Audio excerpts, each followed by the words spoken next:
Hello बच्चों, तो यहाँ पर हम लोग देखने वाले हैं लाइफ प्रोसेस चैप्टर 6 और क्लास 10th का मोस्ट इम्पॉर्टेंट एमसीक्यू क्वेश्चन देखने वाले हैं। और टारगेट कब का है जी हमारा? तो हमारा टारगेट है बोर्ड एग्जाम 2027, यानी कि जो लोग भी 2027 में एग्जाम देने वाले हैं उन लोगों के लिए मैंने यहाँ पर एक सीरीज चालू कर रखा है एमसीक्यू का। हाँ, और सारे के सारे चैप्टर से मोस्ट इंपॉर्टेंट जो कि आना ही आना है, तो हम क्वेश्चंस को डील करने वाले हैं। तो आप कॉन्सेप्ट समझिए। हाँ, जिनको आता है अच्छी बात है, जिनको नहीं आता है ये भी अच्छी बात है। हर एक कॉन्सेप्ट समझने की कोशिश करिए और उसका आंसर जो है ना मन में या फिर कॉपी पर नोट डाउन करने की कोशिश कीजिए और उससे रिलेटेड क्या क्या टर्म्स है वो समझिए। ठीक है, तो चैनल है मेरा VH classes by PK sir. नए हैं तो इसको सब्सक्राइब कर लिए ताकि इंपॉर्टेंट जो भी वीडियो आएगा ना आपके पास पहुंच जाएगा। तो चलिए देर न करते हुए स्टार्ट करते हैं टॉप 10 एमसीक्यू क्वेश्चंस। तो क्वेश्चन नंबर फर्स्ट है कि which of the following correct equation for photosynthesis. Photosynthesis के लिए जो करेक्ट इक्वेशन है वो क्या है? सबको को ये पता है, जिसको नहीं पता है वो ध्यान दीजिए, जिसको पता है वो पेशेंस रखिए।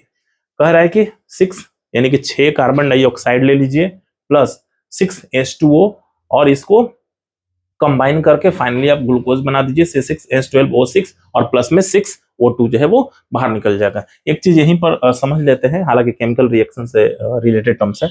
ये बिफोर रिएक्शन वाले को हम लोग क्या बोलते हैं जी? रिएक्टेंट। और जो आफ्टर रिएक्शन हमारे पास आया इसको हम लोग नाम दे देते हैं प्रोडक्ट। ठीक है, तो याद रखिए प्रोडक्ट के रूप में ग्लूकोज और ऑक्सीजन जो है आपको मिल जाएगा बाहर। ठीक है, नेक्स्ट। अब फोटोसिंथेसिस क्या है? कुछ लोग कंफ्यूज होंगे। फोटोसिंथेसिस वो प्रोसेस है जिसके थ्रू ग्रीन प्लांट जो है ना अपना भोजन जो है बनाते हैं in the presence of sunlight, CO2, water. ठीक है, नेक्स्ट क्वेश्चंस है हमारे पास। Where does the digestion of a starch begin in the human body. कहने का मतलब कि स्टार्च का जो डाइजेशन है वो ह्यूमन बॉडी में कहां से स्टार्ट होता है डाइजेशन? तो आपको याद रखना है माउथ से ही, यानी कि बुकल कैविटी जिसको हम लोग बोलते हैं, वहीं से डाइजेस्ट होना स्टार्ट होता है। क्योंकि हमारे माउथ में सलाइवरी ग्लैंड होते हैं जो कि सलाइवा को, जिसको लार हिंदी में बोलते हैं, प्रोड्यूस करता है और वहीं से डाइजेशन का जो प्रोसेस है वो स्टार्ट हो जाता है। ठीक है, नेक्स्ट क्वेश्चंस की अगर बात किया जाए तो नेक्स्ट क्वेश्चंस नंबर 3 है हमारे पास। Which blood vessels carries oxygenated blood from the lungs to heart. यानी कि लंग्स टू हार्ट में कौन सा ब्लड वेसल है जो कि ऑक्सीजनेटेड ब्लड को कैरी करता है? तो आपको ध्यान में रखना है पल्मोनरी वेन। हाँ, यानी कि पल्मोनरी वेन जो है यही ओनली वेन है जो कि ऑक्सीजनेटेड ब्लड को कैरी करता है।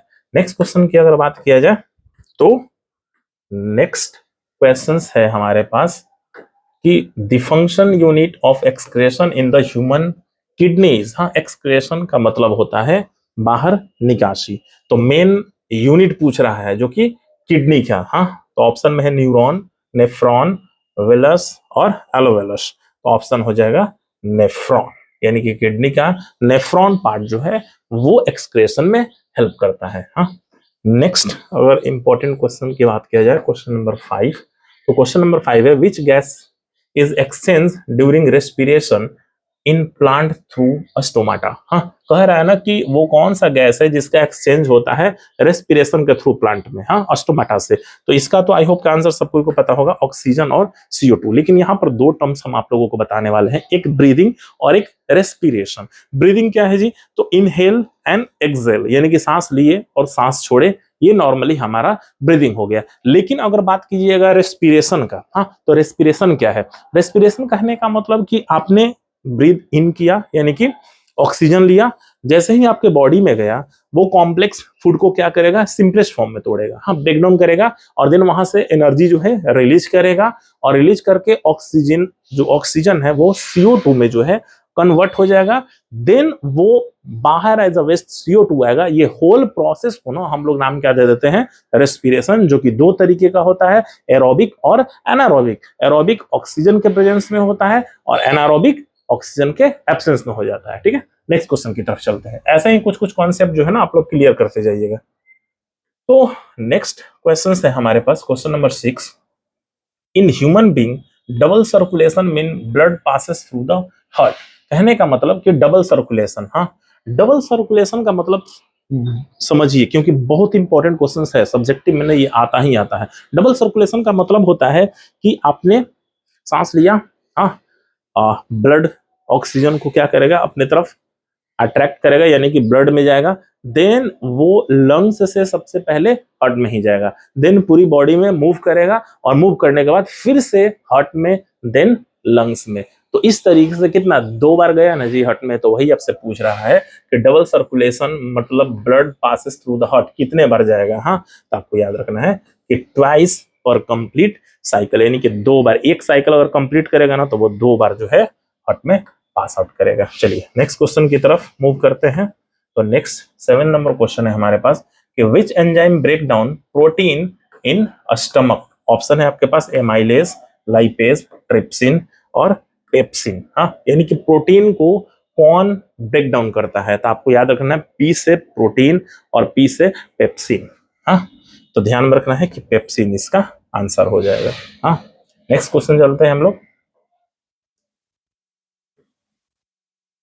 नेक्स्ट है जी हमारे पास क्वेश्चंस कि the raw material require for photosynthesis.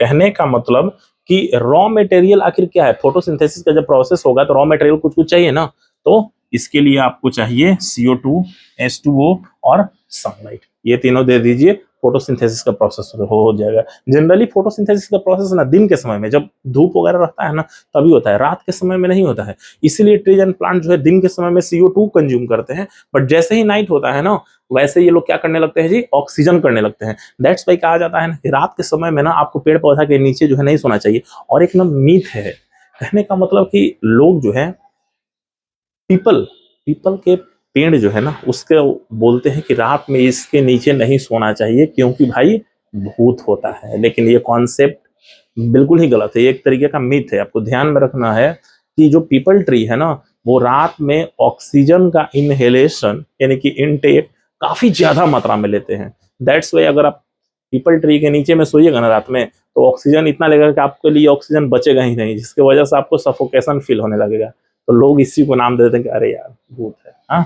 ये सब मिथ विथ में नहीं पढ़ना है। चलिए नेक्स्ट क्वेश्चन की तरफ पढ़ते हैं हम लोग।